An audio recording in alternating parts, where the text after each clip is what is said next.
करीब 9वीं से 10वीं शताब्दी के मध्य एलोरा में सबसे अंत में जैन गुफाओं का निर्माण हुआ। इन गुफाओं का निर्माण राष्ट्रकूट व यदुवंशी राजाओं ने करवाया था। दक्षिण के अशोक नाम से प्रसिद्ध राष्ट्रकूट राजा अमोघ वर्ष प्रथम उस समय सत्ता में थे। वे जैन आचार्य जिनसेन के अनुयायी थे, अतः प्रत्यक्ष अथवा अप्रत्यक्ष रूप से उन्होंने जैन गुफाओं को संरक्षण दिया होगा। एलोरा की जैन गुफाएं हिंदू गुफाओं से करीब 1 किलोमीटर की दूरी पर स्थित हैं। ASI के अनुसार एलोरा में गुफा संख्या 30 से 34 जैन गुफाएं हैं। हालांकि वास्तव में ये 23 अलग अलग एक्सकेवेशंस हैं। इससे पहले हम एक एक करके जैन गुफाओं को देखें। आइए हम जैन धर्म की कुछ प्रमुख बातों को संक्षेप में समझ लेते हैं, क्योंकि तभी हम जैन मंदिर की मूर्तियों, उनके दर्शन व उन्हें बनाने के उद्देश्य को अच्छे से समझ पाएंगे। जैन धर्म के अनुसार हमारा ब्रह्मांड अनंत काल से अस्तित्व में है। इसका ना कोई आदि है और ना अंत। ब्रह्मांड का आकार कुछ ऐसा है जैसे कि एक व्यक्ति पैर फैलाकर खड़ा है और हाथ अपनी कमर पर रखे हुए हैं। यह ब्रह्मांड ऊर्ध्वलोक स्वर्ग, मध्यलोक धरती व अधोलोक नरक में बटा हुआ है। समय भी अनादि और शाश्वत है और यह भी 2 हिस्सों उत्सर्पणी व अवसर्पणी में बटा है। उत्सर्पणी प्रगतिशील समृद्धि और खुशी का काल है, जबकि अवसर्पणी बढ़ते दुख व अनैतिकता की अवधि है। ये दोनों काल चक्र एक के बाद एक चलते रहते हैं। वर्तमान में अवसर्पणी काल चल रहा है, जिसका पहला चरण सुषमा था। इस चरण में लोग दुराचारी व व्यसनी नहीं थे और अत्यंत सुखी थे। वह भोग भूमि थी। लोगों को खेती इत्यादि कोई कार्य नहीं करना पड़ता था। उनकी सभी आवश्यकताओं की पूर्ति कई तरह के कल्प वृक्षों से होती थी। ये दिव्य वृक्ष लोगों को मनवांछित वस्तुएं प्रदान करते थे। दूसरे चरण सुषमा में कल्प वृक्ष पहले से कम लोगों की इच्छाओं की पूर्ति करने लगे और तीसरे चरण सुषमा में ये कल्प वृक्ष धीरे धीरे समाप्त होने लगे। भोग भूमि अब कर्म भूमि बनने लगी। इसी दौरान क्रमबद्ध अंतराल पर 14 महापुरुषों का जन्म हुआ, जिन्हें कुलकर या मनु कहा गया। इन महापुरुषों ने भयग्रस्त जनता का भय दूर किया और उनकी कठिनाइयों को दूर करने के उपाय सुझाए। भोग भूमि काल में कल्प वृक्षों से निकलने वाला प्रकाश इतना तीव्र होता था कि लोग सूरज, चांद से भी अपरिचित थे। जब कल्प वृक्षों का प्रकाश मंद होता गया तो आकाश में सूर्य व चंद्रमा दिखाई देने लगे। जनता भयभीत हो उठी। तब पहले कुलकर अथवा मनु प्रतिश्रुति ने उनके भय को दूर किया। ध्यान देने वाली बात यह है कि हिंदू शास्त्रों में भी 14 मनुओं की बात की गई है। दोनों के बीच संबंध अस्पष्ट है। चौथे चरण दुष्मा सुषमा में 63 सलाका पुरुषों का अवतरण हुआ। इन सलाका पुरुषों में भगवान राम, लक्ष्मण, कृष्ण, बलराम के अलावा रावण भी आता है व 24 जैन तीर्थंकर भी आते हैं, जो जैन धर्म में सर्वोच्च स्थान रखते हैं। जैन तीर्थंकर केवल ज्ञान को उपलब्ध महापुरुष हैं। जैन धर्म का मुख्य लक्ष्य मोक्ष प्राप्ति है। मोक्ष प्राप्ति हेतु तत्वों का ज्ञान आवश्यक है। दिगंबरों के अनुसार इनकी संख्या 7 है। ये हैं जीव, अजीव, आश्रव, बंध, संवर, निर्जरा और मोक्ष। श्वेतांबर इसमें 2 अन्य पुण्य व पाप को भी जोड़ते हैं। इन सभी को नाव के उदाहरण द्वारा अच्छे से समझा जा सकता है। चेतना से युक्त मुसाफिर जीव है। बिना आत्मा शरीर व नाव अजीव है। नाव के अनुकूल हवा पुण्य है, अर्थात जो कर्म आत्मा को पवित्र करे वह पुण्य है। नाव के प्रतिकूल हवा पाप है, अर्थात जो कर्म आत्मा को नीचे गिराए, मलिन करे वह पाप है। नाव में छेद आश्रव है, अर्थात जिसके द्वारा पानी रूपी कर्म का आत्मा से संपर्क हो पाता है वह आश्रव है। छेद बंद करना संवर है, अर्थात जिसके द्वारा कर्म पुद्गलों का आत्मा से जुड़ना रुक जाए, वह संवर है। नाव से पानी निकालना निर्जरा है, अर्थात कठोर तप व तपस्या द्वारा कर्मों का क्षय निर्जरा है। आत्मा से कर्मों का जुड़ाव ही बंधन का कारण है। सभी प्रकार के कर्मों का क्षय हो जाना ही मोक्ष है। जैन शास्त्रों में कर्मों के 8 प्रकार बताए गए हैं, जिन्हें 4 घातियां व 4 अघातियां कर्मों में बांटा गया है। 4 घातियां कर्मों में ज्ञान वर्णी कर्म का कार्य कपड़े की पट्टी की तरह है। जिस प्रकार आँख की पट्टी देखने नहीं देती, उसी तरह ज्ञान वर्णी कर्म ज्ञान गुण को प्रकट नहीं होने देता। दर्शनावर्णी कर्म द्वारपाल की तरह है। जिस प्रकार द्वारपाल की सहमति के बिना महल में प्रवेश नहीं किया जा सकता, उसी तरह दर्शनावर्णी कर्म जीव को अनंत दर्शन करने से रोकता है। मोहनीय कर्म नशे की तरह है। जिस प्रकार नशे में व्यक्ति को अच्छे बुरे का भेद नहीं रहता, उसी तरह मोहनीय कर्म जीव को विवेक शून्य बना देता है। अंतराय कर्म राजा के भंडारी की तरह है, जो राज आज्ञा के उपरांत भी दान देने में आनाकानी करता है, विघ्न डालता है। वैसे ही यह कर्म दान लाभ इत्यादि में बाधा डालता है। ये चारों कर्म घातियां हैं, क्योंकि ये आत्मा के स्वाभाविक गुणों का घात करते हैं। शेष 4 कर्म अघातियां हैं, क्योंकि वे आत्मा के गुणों का सीधे घात नहीं करते, फिर भी वे घातियां कर्मों के सहायक हैं। 4 घातियां कर्मों के क्षय हो जाने से केवल ज्ञान का उदय होता है। केवल ज्ञान 5 ज्ञानों में संपूर्ण ज्ञान है, बाकी अपूर्ण ज्ञान है। जब सभी ज्ञान शून्य हो जाएं, तो केवल बचता है। केवल ज्ञान प्राप्ति पर आत्मा शुद्ध सर्वज्ञ रूप से प्रकाशित होती है। केवल ज्ञान संपन्न व्यक्ति के लिए ऐसी कोई वस्तु नहीं, ऐसा कोई पर्याय नहीं जिसे वह जानता ना हो। वह भूत, वर्तमान, भविष्य तीनों का ज्ञाता हो जाता है। 4 घातियां कर्मों का नाश करने वाले केवल ज्ञान से संपन्न व्यक्ति ही केवली अरहत अथवा अरिहंत कहलाते हैं। अरि अर्थात शत्रु, हंत मतलब नाश करने वाला। आत्मा के शत्रु कर्म है। ये कर्म ही हैं जो जीव के दुख व बंधन का कारण है। अतः इनके नाशक अरिहंत कहलाते हैं, जिन्हें जिन भी कहा जाता है। जैन शब्द इसी से निकला है। जिन का अर्थ होता है विजेता।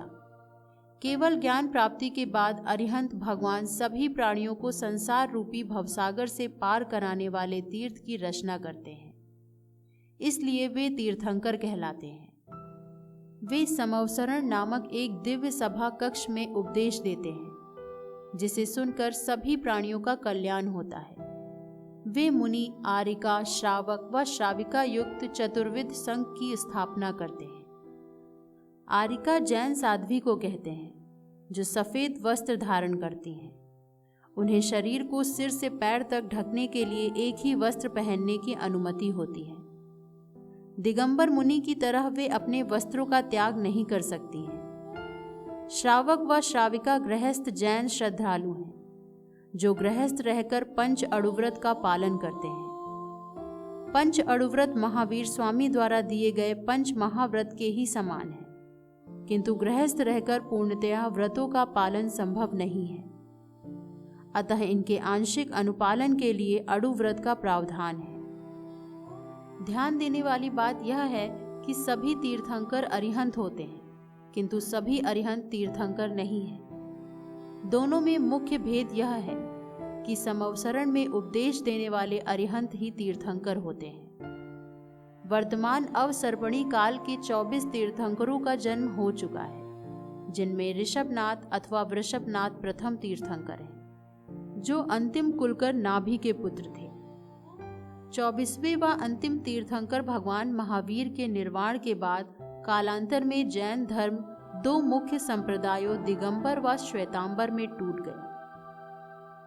जैन परंपरा बताती है कि चंद्रगुप्त मौर्य के शासनकाल के दौरान जैन आचार्य भद्रबाहु 12 साल लंबे अकाल की भविष्यवाणी कर अपने शिष्यों के साथ कर्नाटक चले गए। जबकि आचार्य भद्रबाहु के शिष्य स्थूलभद्र मगध में ही बने रहे। सम्राट चंद्रगुप्त मौर्य भी अपने बेटे बिंदुसार को राजगद्दी सौंप भद्रबाहु के शिष्य बन गए और श्रवणबेल गोला जाकर सल्लेखना द्वारा अपने प्राण त्यागे। सल्लेखना एक धार्मिक संकल्प है जिसमें एक साधक मोक्ष प्राप्ति हेतु अन्न जल सब त्याग समाधि धारण कर मृत्यु का वरण करता है। श्वेतांबर इसे संथारा कहते हैं। भद्रबाहु ने भी सल्लेखना द्वारा श्रवणबेल गोला में अपने प्राण त्यागे थे। आचार्य भद्रबाहु की मृत्यु के बाद जब उनके अनुयायी कर्नाटक से वापस लौटे तब उन्होंने देखा कि स्थूलभद्र के शिष्य श्वेत वस्त्र धारण करने लगे हैं। ये बात भद्रबाहु के शिष्य जो नग्न रहते थे उन्हें पसंद न आई, क्योंकि उन्होंने इसे जैन पंच महाव्रतों में से एक अपरिग्रह का उल्लंघन माना। उनके अनुसार क्योंकि कपड़े भी परिग्रह का कारण है, अतः इनका त्याग भी जरूरी है। बहरहाल इस तरह जैन धर्म में मतभेद उभर कर सामने आए और वह दो संप्रदायों में टूट गया। दिगंबरों ने नग्न रहकर कठोर तप तपस्या पर ध्यान दिया, जबकि श्वेतांबरों ने श्वेत वस्त्र धारण कर लचीले व सुधारवादी दृष्टिकोण को अपनाया। एलोरा की जैन गुफाओं में बनी मूर्तियां नग्न हैं। इनका निर्माण दिगंबरों द्वारा कराया गया है। हालांकि कला इतिहासकार लीसा ओवेन का मानना है कि एलोरा के जैन मंदिरों में दिगंबरों के साथ साथ यपनीय संप्रदाय का भी प्रभाव हो सकता है, जो 5वीं से 15वीं शताब्दी तक दक्षिण भारत व मुख्य रूप से कर्नाटक में प्रचलन में था। उनके अनुसार एलोरा की मूर्तियों में मुनियों के साथ साथ आरिकाओं को भी मुनियों से कम किंतु पर्याप्त स्थान दिया गया है, जो मध्यकालीन दिगंबरों में अधिक महत्व नहीं रखती थी। अतः इसकी वजह यपनीय संप्रदाय का प्रभाव हो सकता है, जो उस समय प्रचलन में था।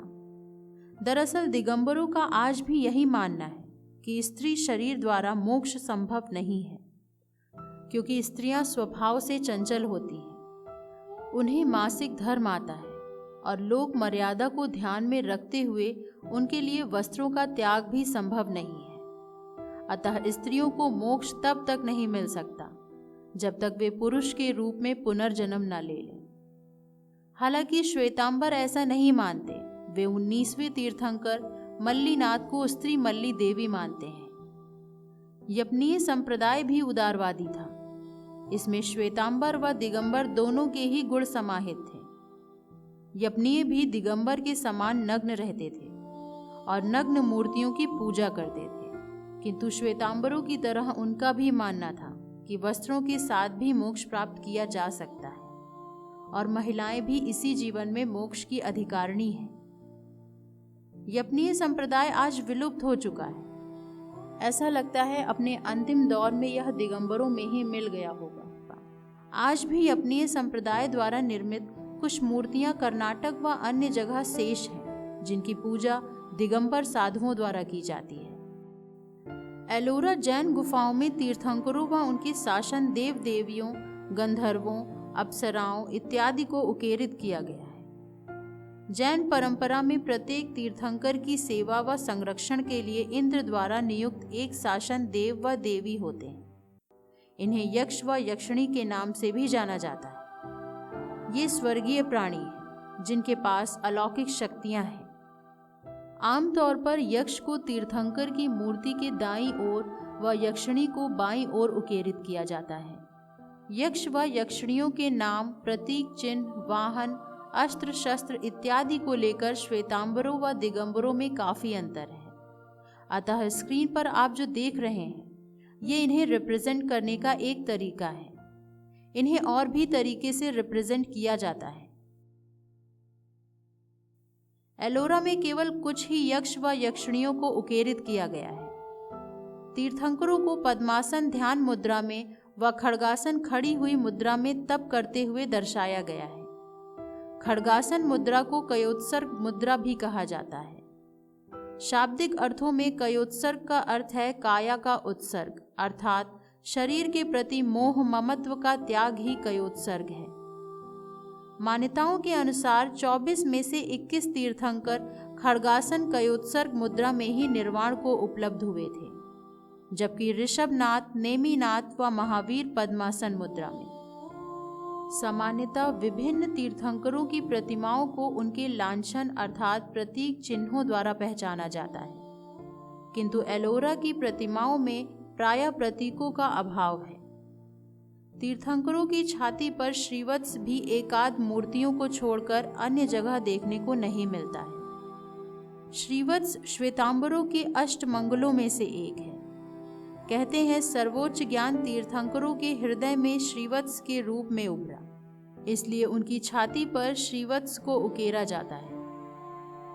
एलोरा की जैन गुफाओं में कुछ मूर्तियों को बड़ी प्रमुखता से उकेरा गया है, जिनमें पार्श्वनाथ व बाहुबली की जोड़ी विशेष है। इन दोनों को एक साथ दर्शाने की प्रथा ऐहोल व बादामी की गुफाओं से 6ठी अथवा 7वीं शताब्दी के करीब प्रारंभ हुई थी, जो बाद में अन्य जगह भी प्रचलन में आ गई। एलोरा में लगभग 19 बार इन जोड़ियों को उकेरा गया है, जिसका कारण संभवतः उस समय उनकी अत्यधिक प्रसिद्धि व यह बात रही होगी कि किस तरह दोनों ही महापुरुष कष्टों को सहते हुए कठिनाइयों से अविचलित केवल ज्ञान को उपलब्ध हुए थे।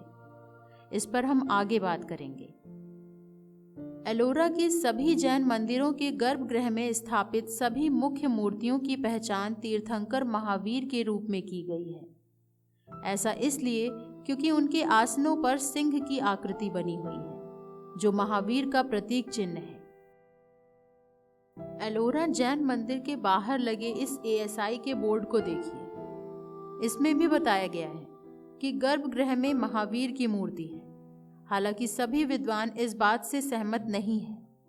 लीसा ओवेन जैसी कला इतिहासकारों का मानना है कि एलोरा जैन मंदिर के गर्भगृह में बने सिंह व धर्म चक्र की आकृतियां किसी विशेष तीर्थंकर के प्रतीक नहीं है, बल्कि उस काल में सभी तीर्थंकरों के सिंहासन को इसी तरह दर्शाने की परंपरा थी। गर्भगृह की इस मूर्ति को देखिए। सिंहासन में धर्म चक्र व शेर बने हुए हैं। गर्भगृह के बाहर बनी इन मूर्तियों को देखिए। इनमें भी दोनों तीर्थंकरों के सिंहासन में धर्म चक्र व शेर बने हुए हैं। अतः सिंहासन के आधार पर इन तीर्थंकरों में भेद नहीं किया जा सकता है।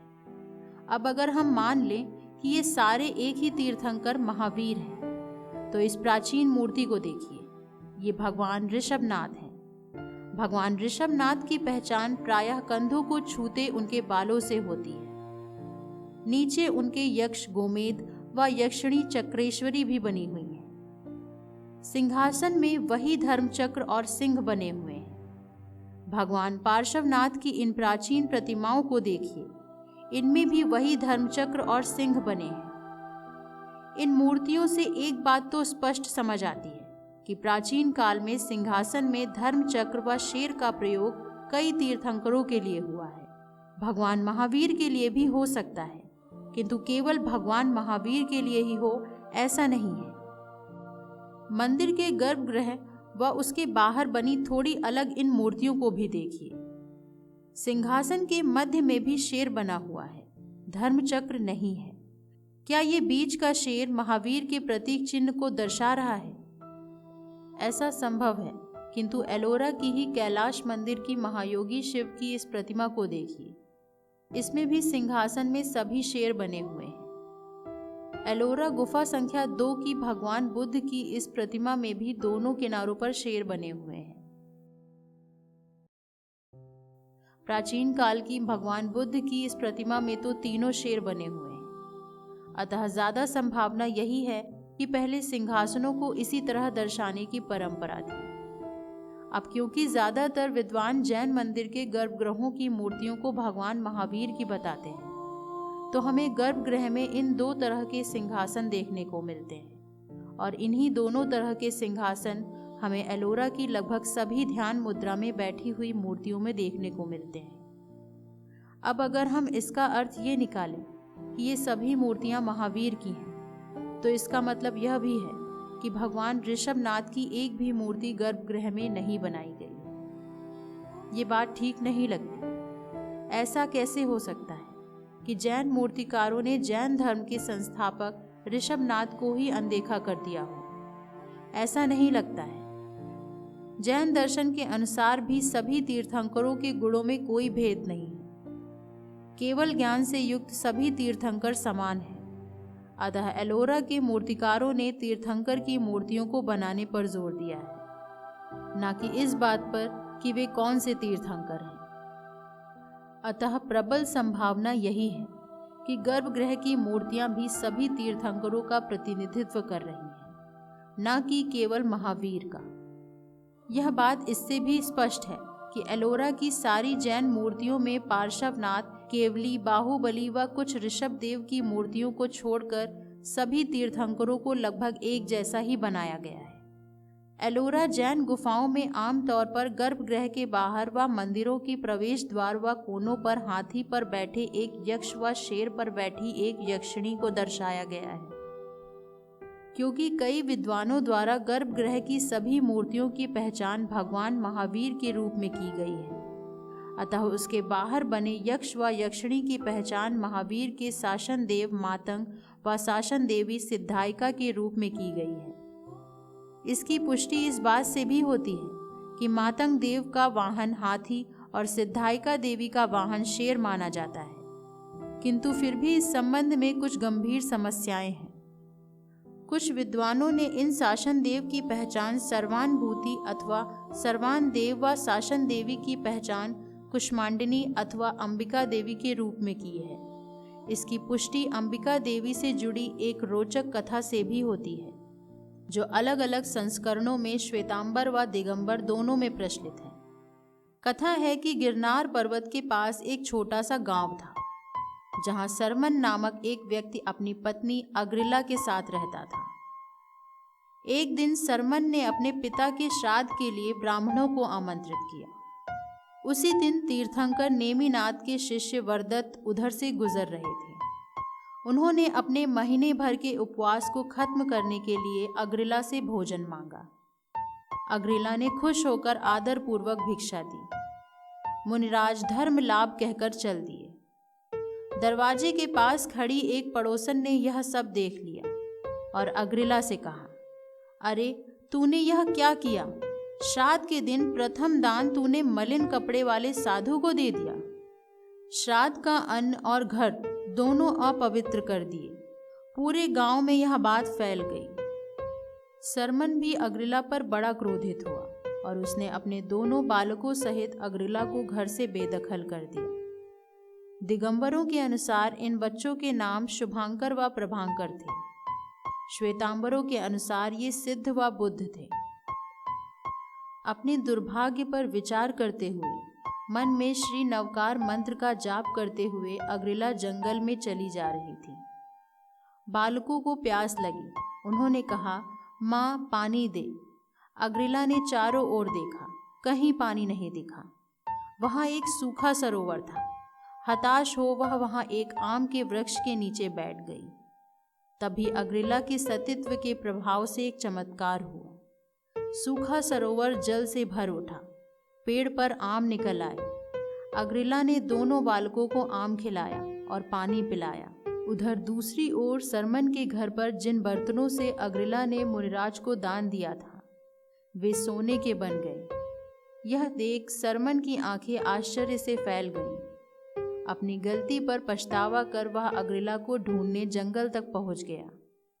उसने आवाज लगाई, अग्रिला। पति की आवाज सुन अग्रिला कांप उठी। उसे लगा कि जरूर उसका पति उसे मारने आया है। वह डर के मारे अपने बच्चों सहित पास के ही एक गहरे कुएं में कूद गई।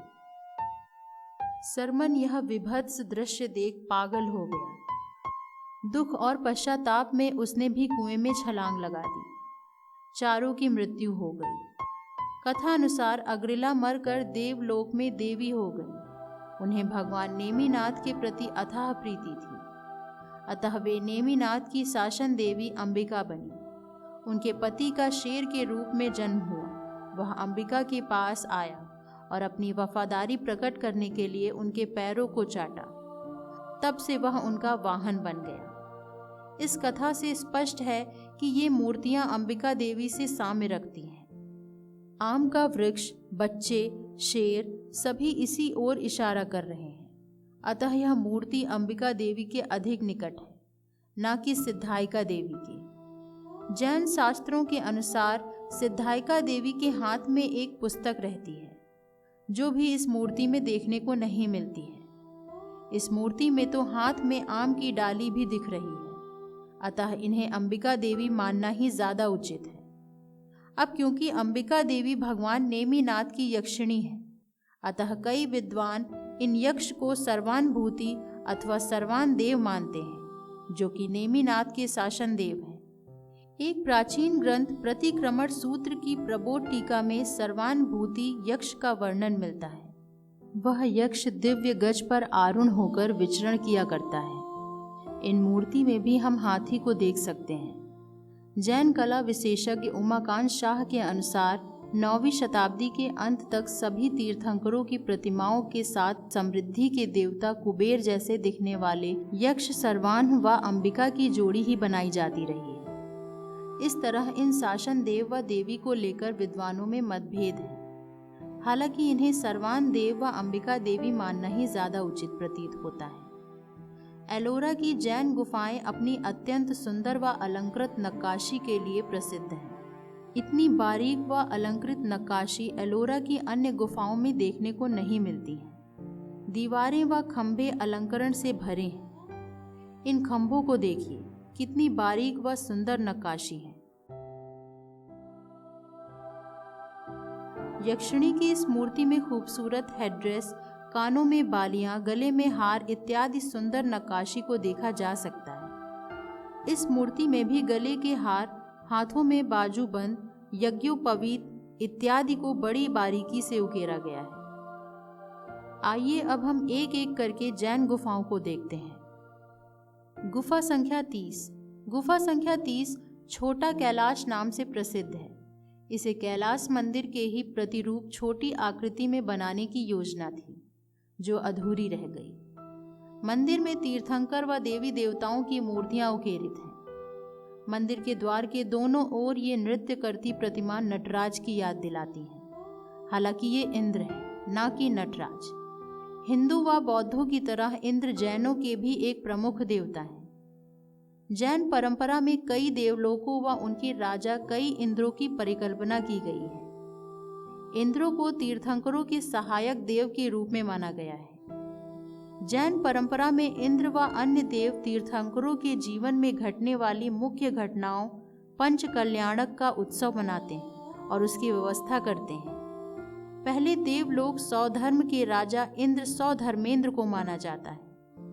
कई विद्वानों का मानना है कि ये नृत्य करती, उत्सव मनाती मूर्तियां सौधर्मेंद्र इंद्र की ही हैं। ये क्षतिग्रस्त 12 भुजाधारी मूर्ति पहले तीर्थंकर ऋषभ देव की यक्षिणी माता चक्रेश्वरी की है। माता चक्रेश्वरी हाथों में पद्म चक्र, शंख इत्यादि धारण किए हुए हैं। नीचे मानव रूप में उनका वाहन गरुण बना हुआ है। मंदिर का मुख्य हॉल 16 स्तंभों पर आश्रित है। गर्भगृह के भीतर तीर्थंकर ध्यान मुद्रा में सिंहासन पर विराजित हैं। उनके दोनों ओर चमरधारी है। गुफा संख्या 30A। गुफा संख्या 30A छोटी व साधारण है। गुफा के भीतर एक सर्वतोभद्र प्रतिमा है। सर्वतोभद्र प्रतिमा का अर्थ है वह प्रतिमा जो सभी ओर से शुभ व मंगलकारी हो। ऐसी मूर्ति में एक ही शिलाखंड के चारों ओर तीर्थंकरों की मूर्तियों का निर्माण किया जाता है। इन मूर्तियों में चारों ओर एक ही तीर्थंकर या अलग अलग तीर्थंकरों को दर्शाया जाता है। इस चतुर्मुखी मूर्ति में तीर्थंकरों की पहचान संभव नहीं है। मंदिर की छत पर कमल बना हुआ है। गुफा संख्या 31। गुफा संख्या 31 एक छोटा मंदिर है। गर्भगृह के दोनों ओर यक्ष, यक्षिणी, पार्श्वनाथ व बाहुबली को दर्शाया गया है। गर्भगृह में तीर्थंकर ध्यान मुद्रा में सिंहासन पर आसीन है। गुफा संख्या 31A व B। गुफा संख्या 31A व B साधारण किंतु रोचक है। इन गुफाओं में केवल कुछ ही मूर्तियां बनी हुई हैं। किंतु ये एलोरा की अन्य जैन मूर्तियों से कुछ मामलों में अलग है। इन मूर्तियों में तीर्थंकर के प्रतीक चिन्ह व श्रीवत्स भी देखने को मिलता है, जो प्रायः एलोरा की अन्य जैन मूर्तियों में देखने को नहीं मिलता है। ये भगवान पार्श्वनाथ है। सिर पर नाक्षत्र के अवशेषों को देखा जा सकता है। भगवान पार्श्वनाथ पद्मासन मुद्रा में है। पद्मासन मुद्रा में दोनों पैर जांघों के ऊपर रखे जाते हैं, जबकि अर्ध पद्मासन में एक पैर नीचे होता है। एलोरा की अन्य जैन गुफा मूर्तियों में प्रायः तीर्थंकरों को अर्ध पद्मासन मुद्रा में ही देखा गया है। ये उनसे भिन्न है। भगवान पार्श्वनाथ के दोनों ओर 2 तीर्थंकर खड़ी हुई मुद्रा में दर्शाए गए हैं। इस तरह 3 तीर्थंकरों को साथ में दर्शाने को त्रितीर्थ कहते हैं। पार्श्वनाथ के दोनों ओर शासन देव और देवी बने हैं। शासन देवी पद्मावती हैं, जो उनके हाथ में अंकुश, गदा व सांप से स्पष्ट है। नागछत्र भी उनके ऊपर बना हुआ है। ये अंबिका है। ये खंडित मूर्ति तीर्थंकर ऋषभ देव की है, जो कंधों को छूते बालों और नीचे बने उनके प्रतीक बैल से स्पष्ट है। छाती पर श्रीवत्स भी बना है। ये चतुर्विंशति पट्ट है, जिसमें सभी तीर्थंकरों को दर्शाया गया है। मध्य में ऋषभ देव है, क्योंकि नीचे संभवतः उनका प्रतीक बैल बना हुआ है। इस दृश्य में एक खास बात यह है कि दोनों खड़े हुए तीर्थंकरों को मिलाकर 25 आकृतियां बनी हुई हैं। संभवतः इसमें सभी 24 तीर्थंकरों व केवलिन बाहुबली को दर्शाया गया है। ये बगल में पार्श्वनाथ बने हुए हैं।